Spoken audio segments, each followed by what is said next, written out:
I think we have to adjust ourselves accordingly to the good governance in fishery and also to accommodate with the rule and regulation that has been put forward under the international fora. We will make our fishery sector sustain. So under the sustain that we mean it that we will not commit any IUU fishing.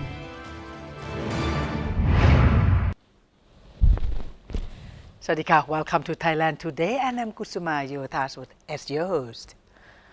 Early last month, the Cabinet approved a raft of measures to deal with illegal, unreported and unregulated IUU fishing as Thailand has been working against harm to meet a European Union or EU deadline in December to clamp down on the illegal fishing or risk being hit with the damaging trade sanctions. So the new policy measures include the Royal Ordinance 2015, a plan to regulate fisheries and fishery management plan, and a national plan of action, all of which will clean up the sector in line with EU standards, according to Bangkok Post newspaper quoting Prime Minister Prayut Chan-o-cha. Talking all this, Dr. Wimol jantrarotai, Director General of Department of Fisheries, who is in the thick of a battle to resolve illegal, unreported and unregulated fishing problems, will explain. We are honored to welcome Dr. Wimol jantrarotai, Director General, Department of Fisheries, Resolving Illegal, Ministry of Agriculture and Cooperative Fishery Department. So, Sawadee ka. Sawadee ka, Kun welcome Kusuma. Once again. My pleasure. To be here, because we need you. You have a lot to clarify and also to help out the situation. Yes, I'm more than happy to be here and then share with you and share with the audience all the development under this situation. Yes, so very important. So I would love to start off with, can you give me a kind of a head up for impact of the fishery section that we have been beset by the illegal and unreported IUU? Yes. Well, we have to admit that we are one of the top producers in fishery, and we have developed our fishery sector more than 50 years ago. And under development, we have very rapidly development in certain period of time, say that 20 years ago, because at that time, I think it's the era for development in fishery. With that development, I think we have so many fishing vessels that put into the system, and also we have very high fishing effort that harvesting fishery resource from the sea. Under this situation, I think our catch rate and also our production has been declined in recent year, and with that, I think we have to ensure that our resource could be sustained. With this impact, I think the government put a lot of emphasis and importance to the sustainable development. Accompanied with the consumer, the demand for fishery product is demand for the product that come from the sustainable development sector. With that, I think we have to adjust ourselves accordingly to the the good governance in fishery and also to accommodate with the rule and regulation that has been put forward under the international fora. If we want to just make the marketing elsewhere beside our domestic consumption. And with this aspect, I think we have to adjust ourselves into a good governance in fishery. For example, that we have to just restructure our fishery sector. We need to have a new regulation that reinforce our monitoring control and a system to ensure that our control system is good enough to put forward to be guaranteed that our fishery product is come from legal fishing. And the government has just approved the three important documents. One is the Royal Ordinance in fishery. The second one is the fishery management plan. And the third one is a national plan of action for controlling of the IUU fishing. With put a very solid framework for us to develop or direct our fishery sector to be the sustainable one. So this is a big change that we have to adjust ourselves under this situation to put our fishery sector just reliable and also comparable to the international requirement. So that's the rule and regulation. But how about our fishermen? Do they obey it, or do they happy with? They realize what's happened and what is going to be happening. Well, we have so many sectors in fishery. We have small scale fishermen. We have commercial fishery, and also we have overseas fishery. Well, in each sector, I think more or less they get some impact to the big change here. For example, that the new Royal Ordinance has just demarcate the fishing zone for particular sector of this fishery. So, this kind of new adjustment is for the ultimate purpose for put our fishery sector sustainable and also reduce the conflict among the fishermen. Of course, new change has to impact more or less, but in the long run, if we talking about in the long run, I think our fishery sector is more sustained and everyone will have the benefit for this kind of new restructuring in fishery. So what kind of approach that the department is taking to resolve this issue? Well, we have put forward in the fishery management plan, to be one of the plan that rely on the best scientific evidence, and using the precautionary approach to manage our fishery sector. For example, that in the coming year, we need to allocate our fishery allocation according to the data collecting and accumulate from the previous year and analysis on the ground that this amount of resource is suitable for harvesting.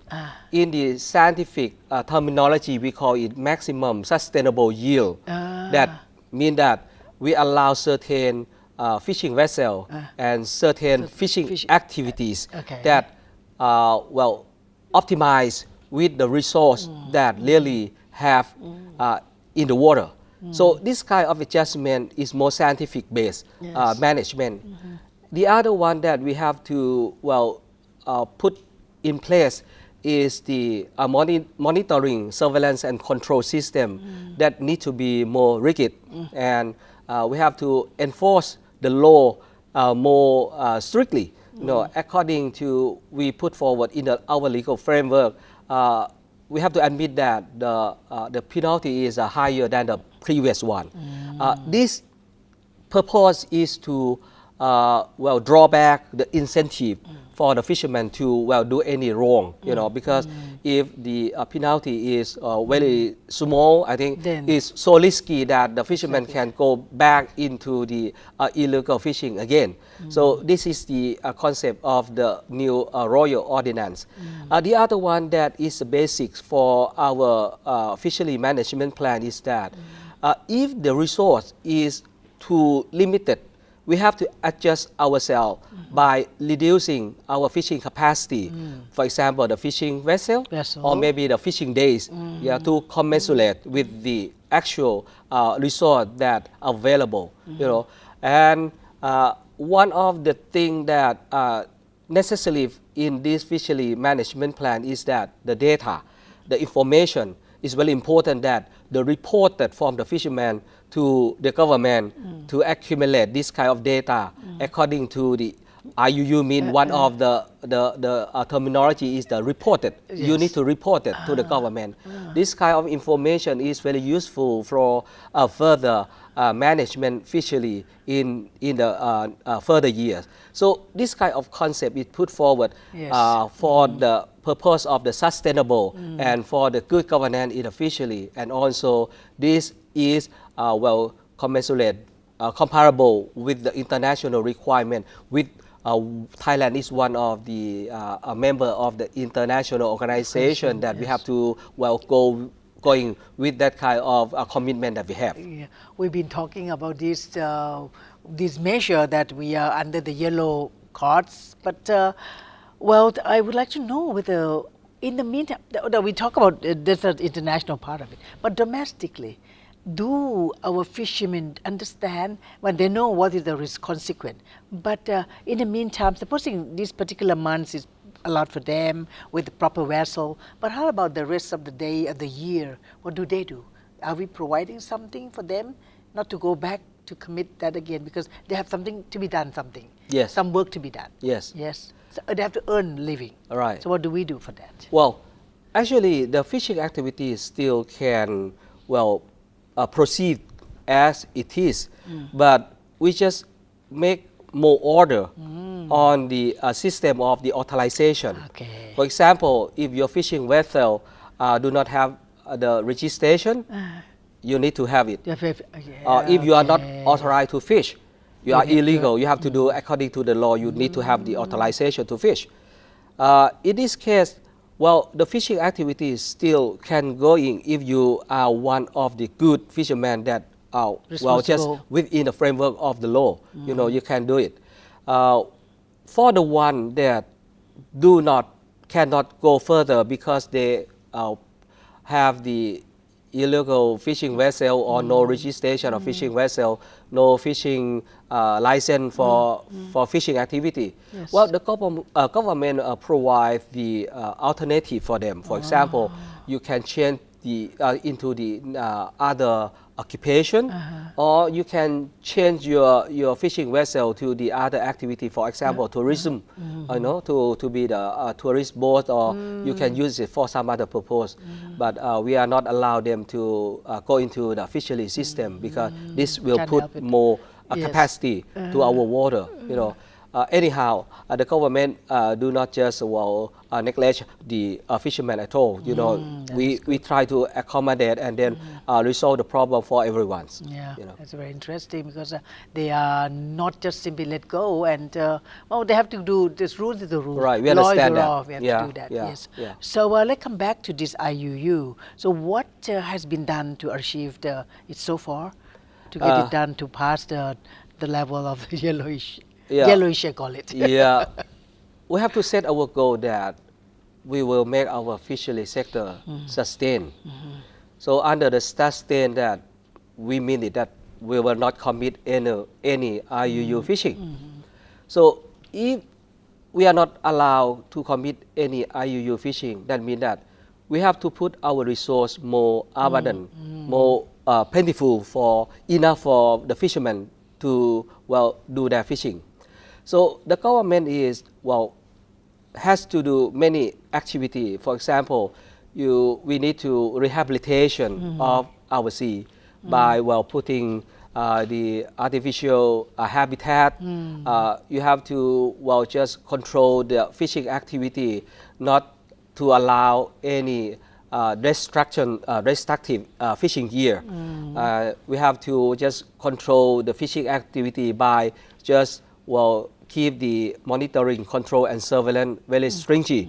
And also we have to educate our fishermen, make them aware of the necessity to have our fishery sector sustained. Well, this kind of activity, this kind of measure is can put forward to make our fishermen just more aware and then comply to what we set up for our goal. So this is just for the example. We have so many things to do also. So, you know, the law is one of the framework that will govern the legal fishing in the future. So if the fishermen understand this and then can just adjust themselves during this transition period, that we need some change in the fishery sector. So if we can just pass this transition period, I think in the long run, I think everyone will be happy with this. The other day we have the Bangladeshi ambassador here, and she was talking about talking to UN or to the rest of our region to be preserving and to trying to do best to keep the marine resources intact. Is that being known by you? Yes, that is a trend. This is trend everywhere. Everywhere, yeah. Well, the environment issue, the CSR issue, yes. and also the labor issue is very important. Concern for the market now. So the consumer can pick up what they want. So if we want to be one of the good producer in fishery product, I think we have to just take this into the concern and then try to make our product to be standard quality and also comply with the all international regulation and international requirement if we want to make the market there. Yeah, that's right. So, the corporations, many parties, very crucial, and to practical. It needs a practical solution. So for this, the fishing industry and other stakeholders, how do the authority help them? How are you working with them? Actually, I think any measure that before we enforce or put forward, I think the participation of the fishermen is very important. The government has set up the command center for combating IUU fishing, which under the Royal Navy department, head by the Navy commander, and all the other relevant authority concerned in this issue, for example, fishery, marine department, and also the labor department, and the foreign ministry representative, all under this framework, and they have frequent meeting to solve this problem, and they invite the participation of the fishermen into the forum as well. So we have to talk. We have to talk under this forum and come up with really a practical and best solution for everyone. So December, still whatever, this December month is the crucial month. So the IUU, what is your assessment to this situation at this moment? Well, I think we have to do our best, and I believe that all the government sector have integrating their work very well, and they're working together very hard in all the aspects that we assume that it's going to be our weak point. We have to close the gap, and by the working together in the right direction, and make it more tangible in the resolve that we try to do. I think if we do our best, I think no matter what happened, I think we spend all the effort, and we have to show that the government commitment. This is a national agenda, and our Prime Minister is a chairman of the steering committee. So the government try really hard to this particular issue, and all the staff working synchronously to solve this problem. So I think we work very hard to achieve our goal. So just wait and see what we can do. Cross our fingers. Right. Well, the thing is, many people who do not just coming halfway to listen to our this thing. So can you say once again what coloring, the importance of coloring yellow, red, and what does punishment? How is it like?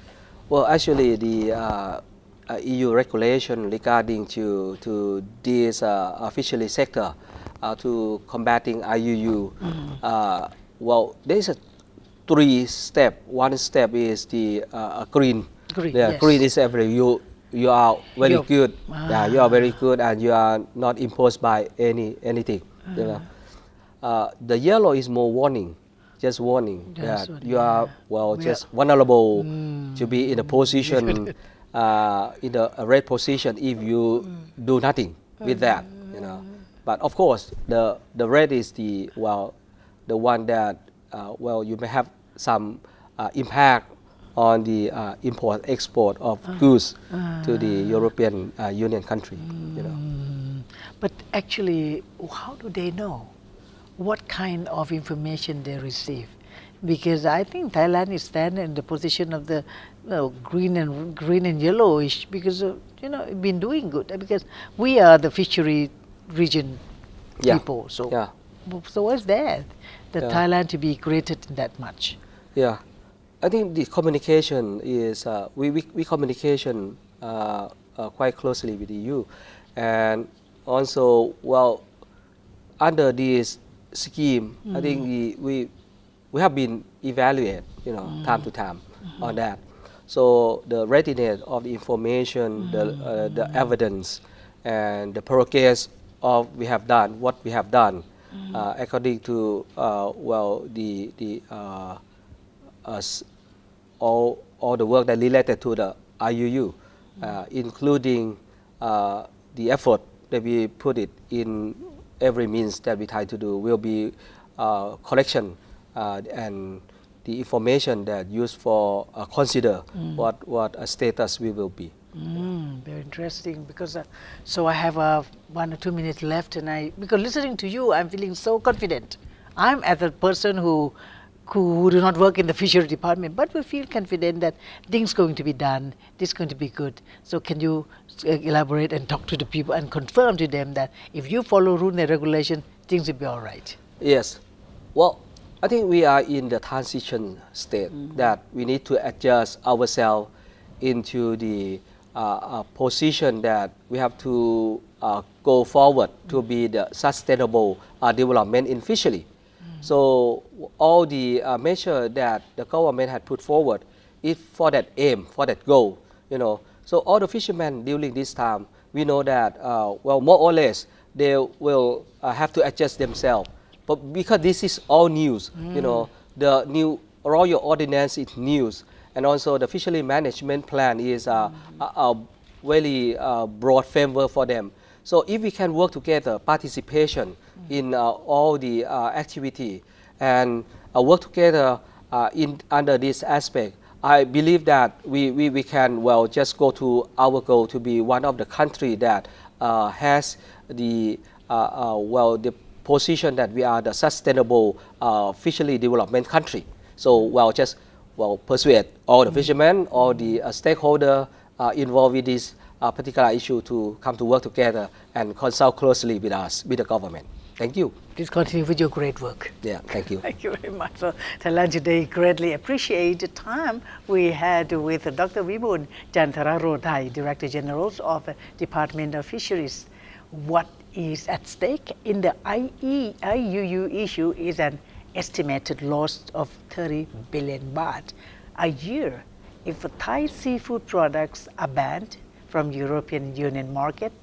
Hard works always pay dividends. Thank you very much for being here. Thank you. Thank you very much. So, thank you for watching Thailand Today. I'm Kusuma Yothasmut. We'll see you again tomorrow. สวัสดีค่ะ สวัสดีครับ